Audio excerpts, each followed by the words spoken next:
الحمد لله الحمد لله رب العالمين والعاقبة للمتقين ولا عدوان إلا على الظالمين أشهد أن لا إله إلا الله وأشهد أن سيدنا ونبينا محمد صلى الله عليه وسلم وعلى آله وأصحابه ومن تبعهم بإحسان إلى يوم الدين.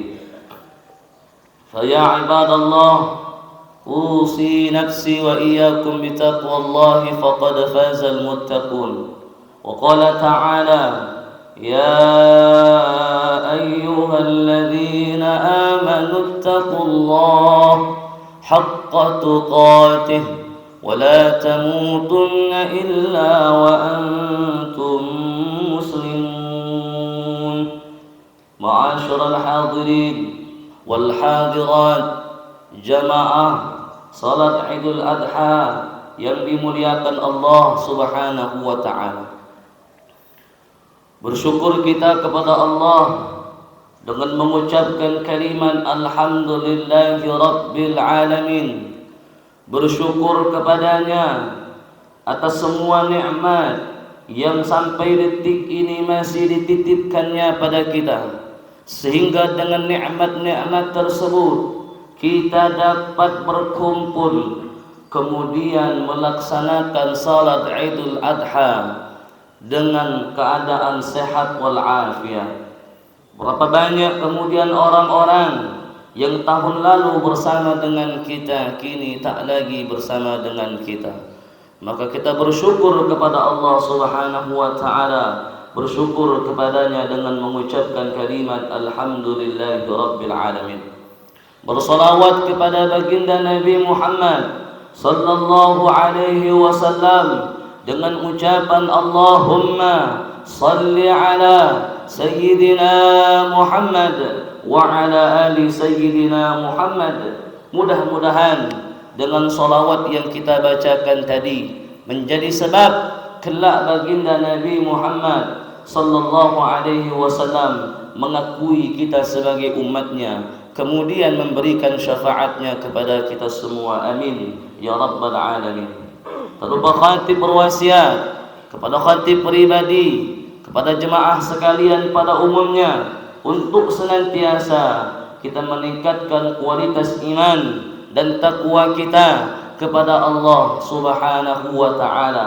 Takwa dalam arti menjadi seorang hamba yang senantiasa bersungguh-sungguh untuk mengerjakan apa-apa yang telah diperintahkan oleh Allah Subhanahu wa taala. Menjadi seorang hamba yang kemudian senantiasa bersungguh-sungguh untuk meninggalkan apa-apa yang dilarang oleh Allah Subhanahu wa taala. Bertakwalah kepada Allah dengan sebenar-benarnya takwa, dan janganlah kita mati melainkan dalam keadaan beriman dan beragama Islam. Ma'asyiral hadirin sidang Jumat, ma'asyiral hadirin jamaah salat Idul Adha yang dirahmati Allah Subhanahu wa taala. Hari ini kita berkumpul mengumandangkan takbir, tahmid dan tahlil sebagai pertanda bahwa hari ini sudah masuk pada 10 Dzulhijjah, yang mana dari tadi malam umat Islam di seluruh penjuru dunia yang kemudian menunaikan ibadah haji berjalan menuju Mina, kemudian untuk menunaikan lontar jumrah, yang kemudian lontar jumrah ini merupakan bagian daripada ritual ibadah haji. Ma'asyiral hadirin sidang Jumat rahimakumullah. 3 panggilan Allah Subhanahu wa taala terhadap hambanya. Yang pertama, panggilan azan, yang mana panggilan azan ini merupakan tanda bagi seorang umat muslim yang kemudian beriman kepada Allah Subhanahu wa taala guna untuk menunaikan ibadah salat yang 5 waktu. Betapa pentingnya salat yang 5 waktu ini, bahwa setiap anak Adam, setiap umat manusia yang kemudian kelak meninggal dunia, maka yang pertama kali akan dimintai pertanggungjawabannya di hadapan Allah Subhanahu wa taala, yang akan ditanya oleh Allah Subhanahu wa taala, yang pertama kali adalah tentang ibadah salatnya. Yang kemudian kalau ibadah salatnya baik, maka insyaallah menjadi sebab ibadah-ibadah yang lainnya menjadi baik. Bahwa banyak ulama-ulama saat ini menyampaikan, bahwa sekelas Ustaz Adi Hidayat pun menyampaikan bahwa jika di antara kita yang kemudian ada di antara mereka yang ingin merubah hidupnya kepada hidup yang lebih baik, maka yang pertama kali harus diperhatikan adalah ibadah salatnya. Kalau kemudian telah memperbaiki ibadah salatnya, maka insyaallah Allah Subhanahu wa taala akan memperbaiki ibadah-ibadah yang lainnya, akan memperbaiki kehidupannya, karirnya akan diperbaiki oleh Allah Subhanahu wa taala, badannya akan disehatkan oleh Allah Subhanahu wa taala, hajatnya akan dikabulkan oleh Allah Subhanahu wa taala. Maka penting untuk kita kemudian memperhatikan panggilan yang pertama, yakni panggilan adzan. Bahwa pada panggilan tersebut tidak hanya ada panggilan salat, hayya 'alas salah, tetapi juga ada panggilan hayya 'alal falah. Yang mana panggilan tersebut menyerukan kepada umat-umat Islam, hamba-hamba Allah yang beriman untuk menuju kepada kemenangan. Maka ada orang yang kemudian di pagi hari bersiap-siap mempersiapkan dirinya untuk mencari keberhasilan, untuk mengejar kesuksesan, tetapi di saat yang sama datang waktu panggilan salat, tetapi dia tidak memperhatikan panggilan tersebut, dia mengidahkan panggilan salat tersebut, maka orang tersebut tidak akan pernah mendapatkan keberhasilan di dunia. Sekalipun keberhasilan itu ia dapatkan, maka bisa dipertanyakan keberkahan di dalam keberhasilannya tersebut. Maka penting untuk kita kemudian memperhatikan panggilan pertama, yakni panggilan untuk menunaikan ibadah salat. Hadirin wal hadirat jamaah Idul Adha rahimakumullah. Panggilan yang kedua, yakni panggilan ke Baitullah. Yang mana panggilan ini adalah panggilan yang diidam-idamkan, yang diimpi-impikan, yang diinginkan oleh seluruh umat Islam yang ada di dunia ini, tidak hanya di Indonesia, di belahan negara manapun, kemudian berdoa meminta kepada Allah agar kemudian diundang untuk menuju kepada panggilan kedua.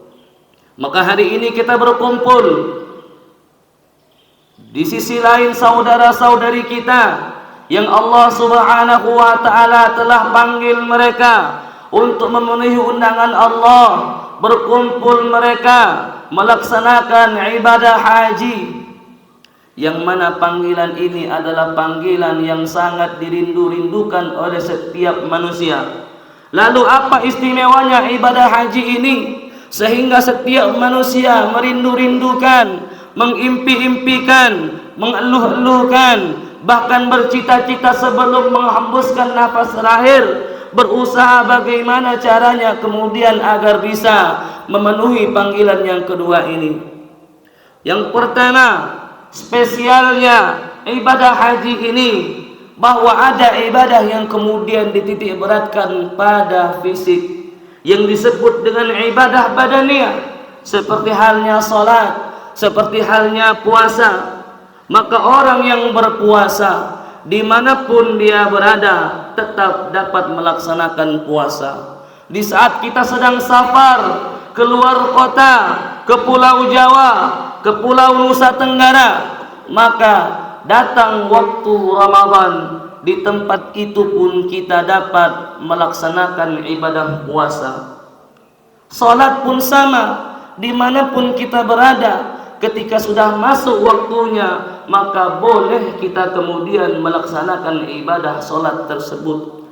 Bahkan Islam yang rahmatan lil alamin memudahkan bagi hamba-hambanya, bagi pemeluk-pemeluknya. Kemudian jangan sampai meninggalkan ibadah tersebut. Kalau kemudian tak mampu melaksanakannya secara berdiri, maka diperbolehkan melaksanakannya dengan cara duduk. Tak mampu pula dengan duduk, maka boleh dengan berbaring. Tak mampu pula dengan berbaring, maka diperbolehkan dengan isyarat. Inilah indahnya Islam. Maka Islam dikenal dengan agama yang rahmatan lil alamin. Hadirin wal hadirat jamaah Idul Adha rahimakumullah. Maka ibadah haji, ada ibadah yang kemudian dititik beratkan pada badan yang disebut ibadah badaniyah.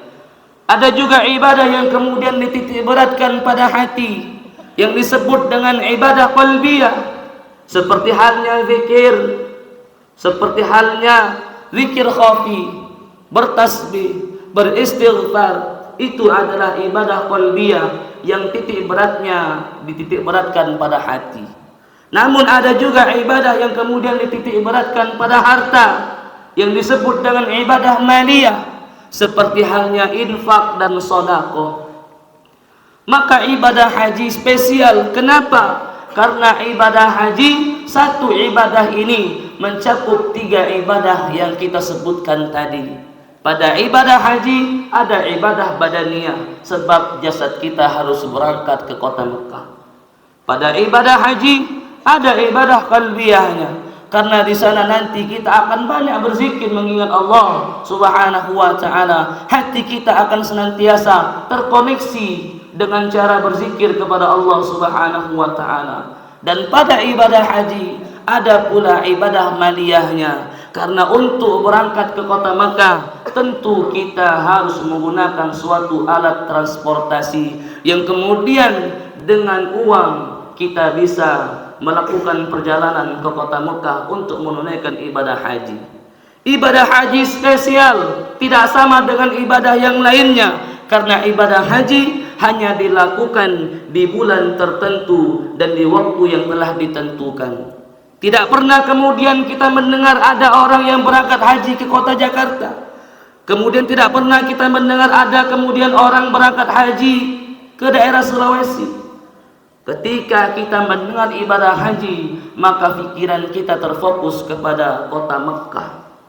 Maka inilah spesialnya ibadah haji dan ibadah umrah. Maka inilah yang menjadi sebab umat Islam berbondong-bondong mendaftarkan diri mereka, menunggu puluhan tahun, menunggu belasan tahun, membayar puluhan juta untuk beribadah di sana. Bahwa beribadah di kota Madinah, kata Nabi SAW, kelipatan pahalanya sama dengan 1000 kali melaksanakan salat di masjid yang lain kecuali Mekah. Karena di Mekah kelipatannya tidak hanya 1000, melainkan 100.000 kali lipat dari ibadah yang kita lakukan di tempat-tempat lain.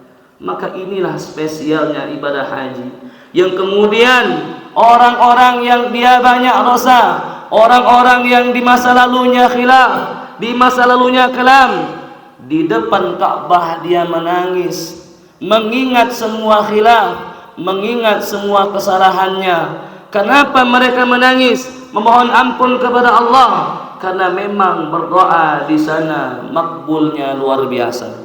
Ma'asyiral hadirin, jamaah salat Idul Adha rahimakumullah. Maka penting untuk kita kemudian memikirkan bagaimana kemudian caranya agar kita bisa sampai ke kota Mekah dan Madinah. Kemudian di kota Madinah kita akan berziarah ke makam kekasih ya Allah Subhanahu wa taala, Sayyiduna Muhammad sallallahu alaihi wasallam, yang kemudian nanti setelah kita dikumpulkan di mahsyar, kita akan sibuk mencari baginda Nabi. Untuk apa? Untuk mengharapkan syafaat dari baginda Nabi Muhammad sallallahu alaihi wasallam. Ma'asyiral hadirin wal hadirat jamaah Idul Adha rahimakumullah. Adapun panggilan yang ketiga, yakni panggilan ke rahmatullah. Datangnya kematian itu tidak dapat kita tunda walau sesaat, tak dapat kita majukan walau sesaat. Dari mana kita tahu? Dari firman Allah. Sebagaimana Allah berfirman, yang mana firman itu mengingatkan kita, walikulli ummatin ajal, fa idza jaa ajaluhum la yastakhiruna sa'atan wa la yastaqdimun. Setiap kita telah memiliki batasnya. Ada yang kemudian batasnya hanya sampai 40 tahun. Ada yang kemudian batasnya hanya sampai 30 tahun. Ada yang kemudian batasnya hanya sampai 20 tahun. Tidak sedikit batasnya sampai 70 tahun. Bahwa setiap kita telah memiliki batasnya masing-masing. Diibaratkan sebuah penerbangan, maka kita telah memiliki maskapainya masing-masing. Bahwa kita telah memegang tiket kita masing-masing. Ada yang kemudian berangkat dengan pesawat Garuda pada penerbangan pukul 6 petang. Kemudian ada yang dia menggunakan maskapai Lion Air yang kemudian berangkatnya lebih akhir, mungkin pada pukul 7 malam. Ada yang kemudian berangkat dengan pesawat Citylink yang kemudian terbangnya lebih lambat lagi, bisa jadi pada pukul 10 malam. Ada yang kemudian berangkat dengan maskapai yang lainnya, Batik Air misalnya, mungkin penerbangannya lebih awal, berangkat pada pukul 1 siang. Maka apa yang kita usahakan hari ini, jangan lebih effort kepada pekerjaan dunia, karena sejatinya dunia akan kita tinggalkan. Bahwa yang hari ini kita memandang dunia ini nyata, akhirat itu hanyalah cerita. Pada akhirnya, di saat malaikat Israel mencabut ruh daripada jasad kita, di saat itu kita sadar bahwa dahulu yang kita memandang dunia itu nyata, kini tinggallah cerita. Dan akhirnya akhirat yang kita anggap cerita kini telah nyata. Bahkan orang-orang yang telah meninggal dunia, yang Allah cabut ruhnya, di saat Allah cabut ruhnya, dia melihat jasadnya dikerumuni oleh orang-orang, dikelilingi oleh kerabat dan teman-teman, ditangisi oleh orang-orang. Di saat itu dia masih belum sadar, dia masih merasa ini adalah sebuah mimpi, ini tidaklah nyata. Bahwa ruh kita akan menyaksikan setiap ritual di saat kita meninggal dunia, di saat kita diyasinkan, di saat kita dimandikan, di saat kita dikafankan, bahkan di saat kita dikuburkan. Maka ketika 7 langkah keluarga, ayah, ibu, anak, istri, suami, kerabat meninggalkan kita, di saat itu Allah kembalikan ruh kita kepada jasad. Di saat itu kita sadar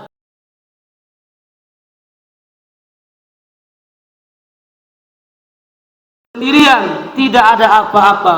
Bahwa dulu pangkat jabatan yang kita miliki kita tinggalkan. Bahwa rumah yang kita bangun dengan mewah kini kita tinggalkan. Maka mobil mewah yang kita miliki kita tinggalkan. Semua yang ada di dunia kita tinggalkan. Lalu apa yang kita bawa? Yang kita bawa adalah amal ibadah, amal saleh. Maka dari itu Allah berfirman mengingatkan kepada kita tujuan Allah ciptakan kehidupan ini. Dalam Quran surah Al-Mulk ayat kedua, alladzi khalaqal mauta wal hayata liyabluwakum ayyukum ahsanu amala. Bahwa aku, kata Allah, menciptakan kematian, yang hidup akan dimatikan, wal hayata, kemudian yang tidak ada kemudian dihidupkan oleh Allah, ditimbulkan oleh Allah, diadakan oleh Allah Subhanahu wa ta'ala. Lalu apa tujuannya Allah matikan dan Allah hidupkan kita? Liyabluwakum, ingin melihat di antara kita, di antara hamba-hambanya, di antara umat Nabi Muhammad sallallahu alaihi wasallam, ayyukum ahsanu amala, siapa di antara kita yang paling baik amal ibadahnya.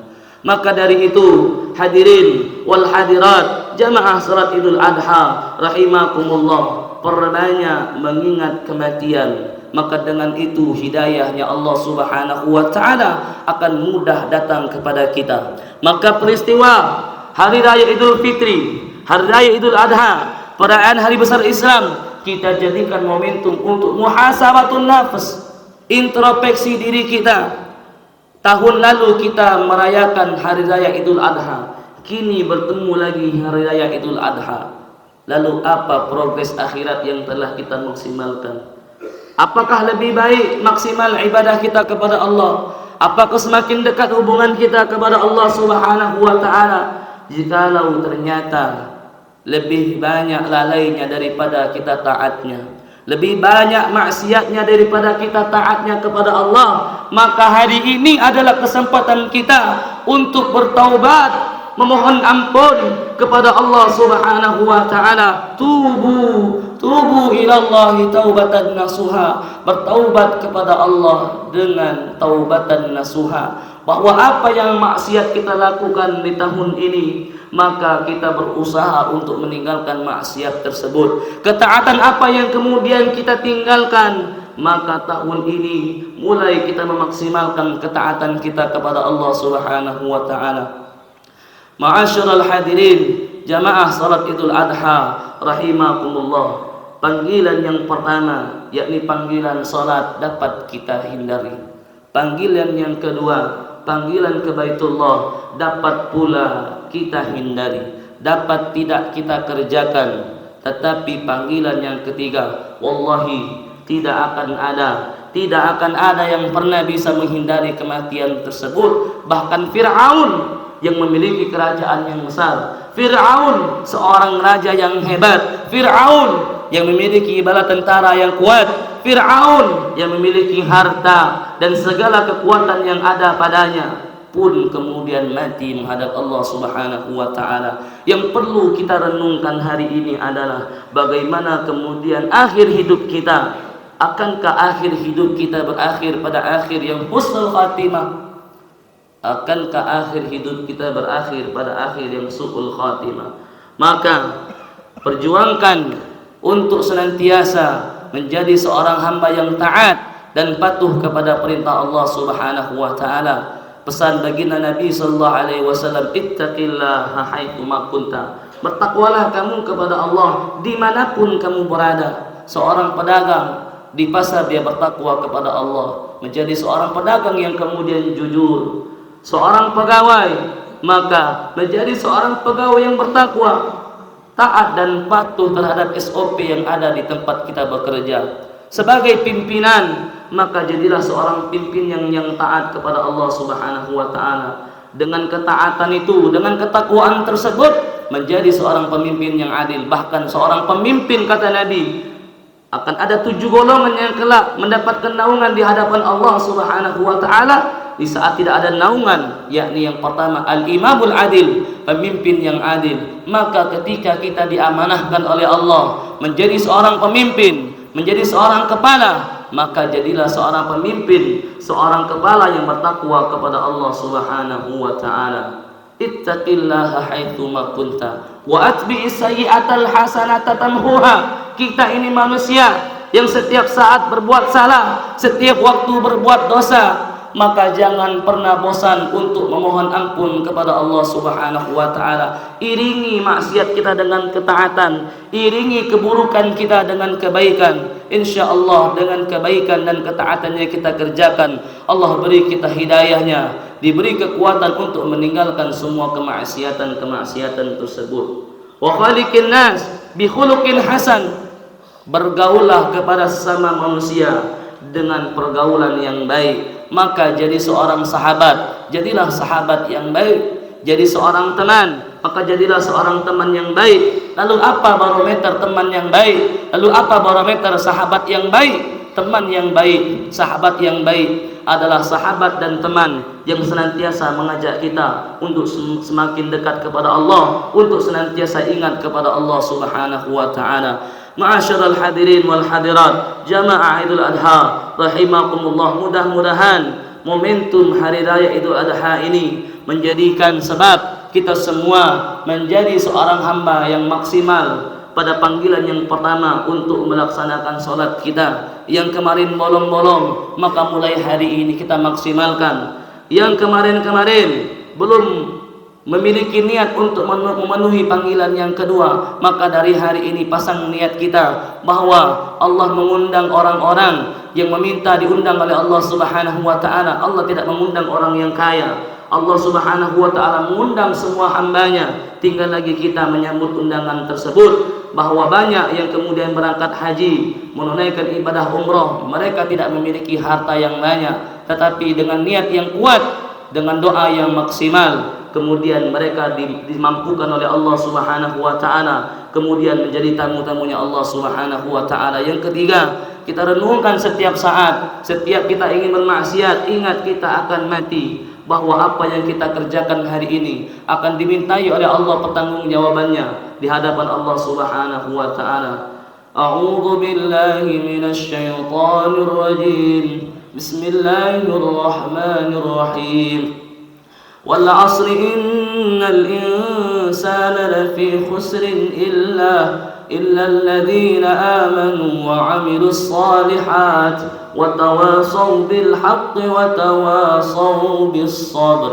بارك الله لي ولكم في القرآن العظيم ونفعني وإياكم بما فيه من الآيات والذكر الحكيم. أقول قولي هذا وأستغفر الله العظيم لي ولكم ولسائر المسلمين والمسلمات والمؤمنين والمؤمنات فاستغفروه إنه هو الغفور الرحيم. الله أكبر الله أكبر الله أكبر الله أكبر الله أكبر الله أكبر الله أكبر الله أكبر كبيرا والحمد لله كثيرا وسبحان الله بكرة وأصيلا. لا إله إلا الله وحده صدق وعده ونصر عبده وأعز جنده وحزم الأحزاب وحده. لا إله إلا الله والله أكبر الله أكبر ولله الحمد. إن الحمد لله نحمده ونستعينه ونستغفره ونعوذ بالله من شرور أنفسنا ومن سيئات أعمالنا. من يهده الله فلا مضل له ومن يضلله فلا هادي له. أشهد أن لا إله إلا الله وأشهد أن محمدا عبده ورسوله. اللهم صل وسلم وبارك وكرم وعظم على حبيبنا وشفيعنا وقرة أعيننا هو سيدنا ومولانا محمد صلى الله عليه وسلم وعلى آله وأصحابه ومن تبعهم بإحسان إلى يوم الدين. قال الله تعالى في كتابه الكريم: يا أيها الذين آمنوا اتقوا الله حق تقاته ولا تموتن إلا وأنتم مسلمون. وقال أيضا: إن الله وملائكته يصلون على النبي يا أيها الذين آمنوا صلوا عليه وسلموا تسليما. اللهم اغفر للمسلمين والمسلمات والمؤمنين والمؤمنات الأحياء منهم والأموات إنك سميع قريب مجيب دعوات وقاضي الحاجات. اللهم افتح علينا أبواب الخير اللهم افتح علينا أبواب الخير وأبواب البركة وأبواب الرحمة وأبواب المغفرة وأبواب الهداية وأبواب الصحة وأبواب السلامة وأبواب النعمة وأبواب الجنة. اللهم اختم لنا بالإسلام اللهم اختم لنا بالإيمان اللهم اختم لنا بحسن الخاتمة ولا تختم علينا بسوء الخاتمة. ربنا آتنا في الدنيا حسنة وفي الآخرة حسنة وقنا عذاب النار. عباد الله إن الله يأمر بالعدل والإحسان وإيتاء ذي القربى وينهى عن الفحشاء والمنكر والبغي يعظكم لعلكم تذكرون فاذكروا الله العظيم يذكركم واشكروه على نعمه يزدكم ولذكر الله أكبر والله يعلم ما تصنعون.